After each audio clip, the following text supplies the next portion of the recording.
Сәлеметсіздер ме? Бүгін сіздер өте қызықты тақырыпты көріп отырсыздар. Жанды адам басының суреті ер адамның бас бөлігін бейнелейміз. Тапсырма негізінде 3 сабаққа берілген 3 кезеңге. Орындау техникасы жай қарындаш. Әзірге орташа қаттылығы бойынша қарындашты ала отырып, кейін жұмсақ қарындаштармен жұмыс жасауға болады. 4Б, 8Б, 5Б деген секілді қарындаштармен жұмыс жасауға болады. Ендеше үйлестіру кезеңін бастайық. Біріншіден, қағаз бетінде адам бас бөлігін үйлестіруіміз керек. Бұл тапсырма қарапайым күндегі тапсырмалар секілді ешқандай айырмашылығы болмайды. Алдымен негізгі қағаз бетінде үйлестіру сызықтарын жүргіземіз. Бет бөлігінің жарық түсетін бөлігінен көп орын аламыз.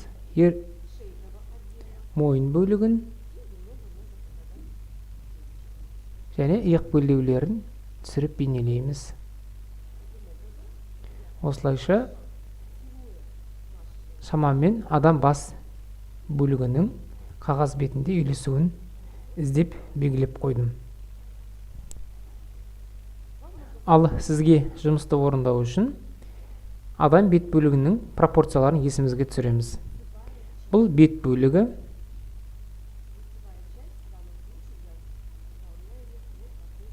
беттің алдыңғы бөлігі және беттің көлеңке тұсы бұл жаны болып есептеледі.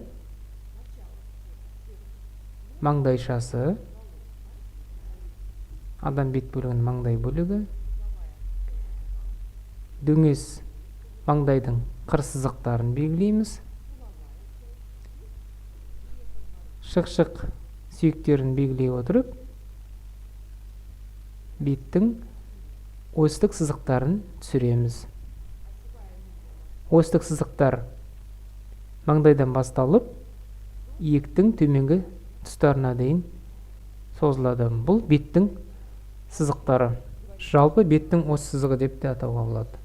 Бет бөлігі жалпы адам басының 1/3 бөлігін алып тұр. Сондықтан көлемді жасай отырып,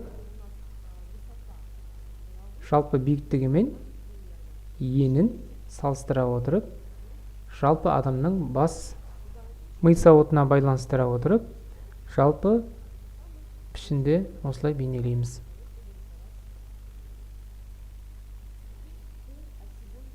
Енді осьтік сызық бойынша беттің алдыңғы пропорцияларын іздейміз. Бұл көз, мұрын, еріннің орналасатын бөліктері. Бірінші 3-ке бөле отырып, мұрын, қабақ және иектің бөліктерін ала отырып, сызықтарды түсіреміз.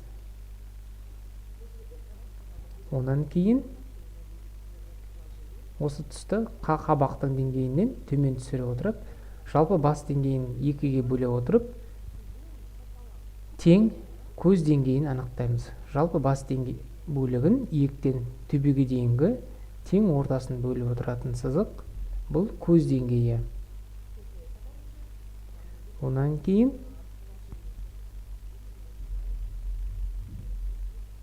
әрі қарата ұсақ бөліктерді іздей отырып, пропорцияларды түсіре бастаймыз. Көздің арасындағы бір көздің орнын қалатын пропорцияны есімізге түсіреміз. Әрине барлық үйлестіру сызықтарымен жалпы әрбір бет бөліктерін перспективалық қысқару бойынша бейнелеп, жүйелі түрде қарап, қадағалап отырамыз.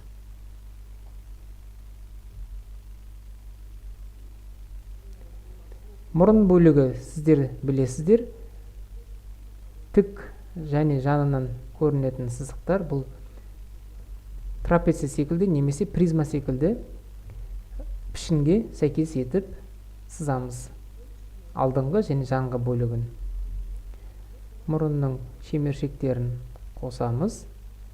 Шамамен дөңес сызықтарды іздей отырып, пішінді келтіреміз.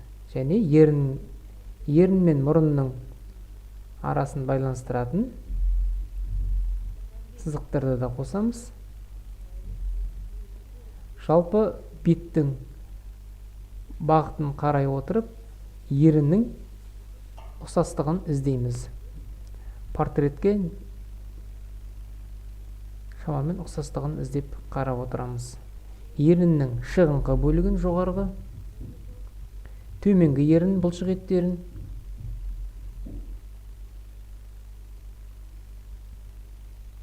әрине қарандашты қаттырақ ұштап жеңіл сызықтармен көрсетуімізге болады.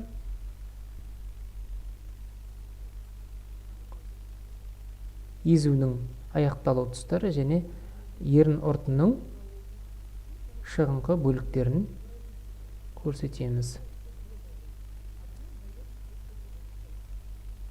Еріннің ауқымды көлемін төменгі бөлігі көрсетеді.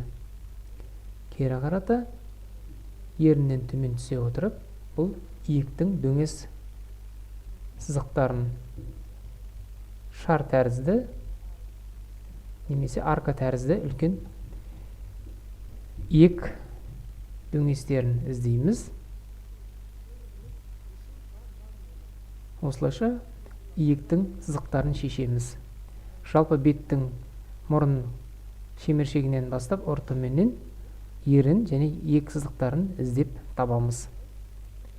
Келесі жақ бөліктері, жақтың қыр сызықтары, төменгі жақ бөліктері.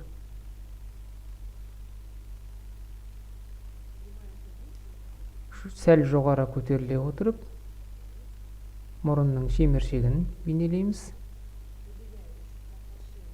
Жалпы пропорцияны тағы тексере отырып, тік сызықтарды іздей отырып, қандай белгілер бір-бірімен байланысады. Және портреттің жалпы мінез құлқын іздеп отырамыз. Қандай ерекшеліктер бар бұл бет келбетінде. Қас бөлігін, көздің, мұрынның, шығыңқы, шегіңкі деген секілді еріннің тұстарын, барлық бөліктерді бір-бірімен салыстыра отырып, жалпы мінез құлықты көрсетуге болады.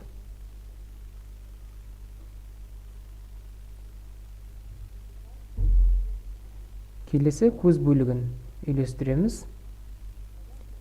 Сіздер білесіздер, көздің алмасынан тұратын, көз алмасынан тұратын және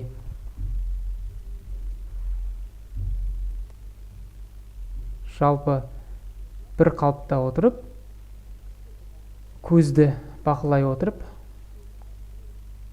барлық денелерді салыстырмалы түрде жұмыс жасаймыз. Көздің құрылысын, негізгі сызықтарын үйлестіреміз. Бұл шығыңқы көздің ромб тәрізді сызықтары. Көз алмасының, білесіздер, үлкен көз алмасынан тұрады және үстіңгі астыңғы қабақ бөліктерін, ішкі нүктесі көздің және сыртқы нүктесін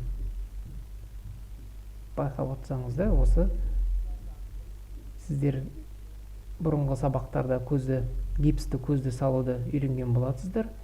Сол негізді еске ала отырып, жалпы портреттің көзін ұқсастығын сол негізде байланыстырып саламыз.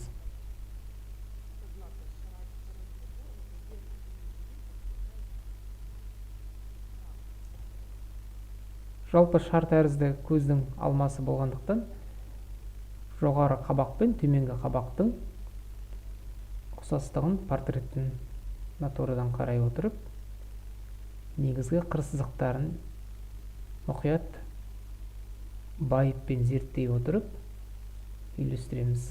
Және төменгі қас бөлікке дейін байланысатын тұстарын барлығын байланыстырып, сызықтарды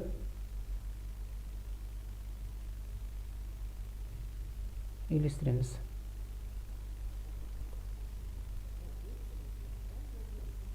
Көздің жанама бөлігі,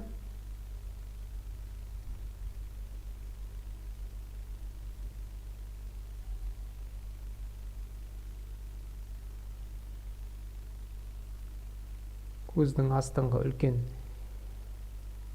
көз бұлшық етінің астыңғы бөлігін көрсетуге болады. Бұл шығыңқы сүйек нүктесі және маңдай.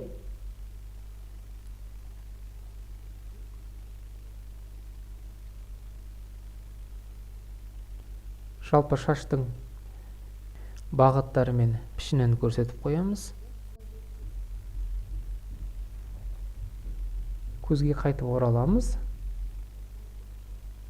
Жалпы беттің ұқсастықтарын, қырларын көрсетіп байланыстырамыз бір-бірімен. Құлақтың негізгі сызықтарын мұрынның шеміршектерін ала отырып, жоғарғы қас бөлігінен құлақтың жоғарғы қалқақшасы орналасады. Үйлестіру кезеңінде барлық бет бөліктерін қағаздың бетінде салып бейнеледік. Пропорцияларды шамамен салыстырып іздедік. Осылайша келесі қосымша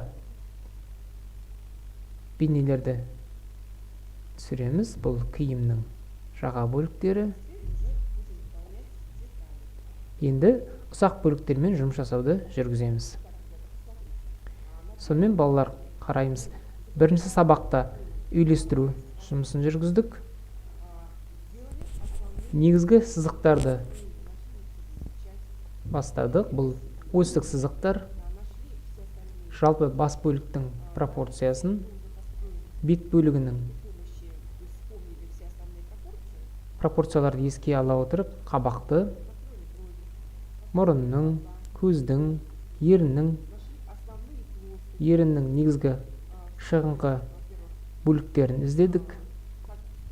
Көзді қалай үйлестіруді, мұрынды қалай бейнелеуді, барлық сызықтарын үйлестіріп, сіздер обрубовка бейнелеген негізде дәл осылай пропорцияларды, беттің қыр келбеттерін іздей отырып, жұмысты жүргіздік. Келесі сабақта барлық бөліктердің ұсақ бейнелерін қарастыратын боламыз және жарық көлеңкемен жұмыс жасаймыз. Сау болыңыздар.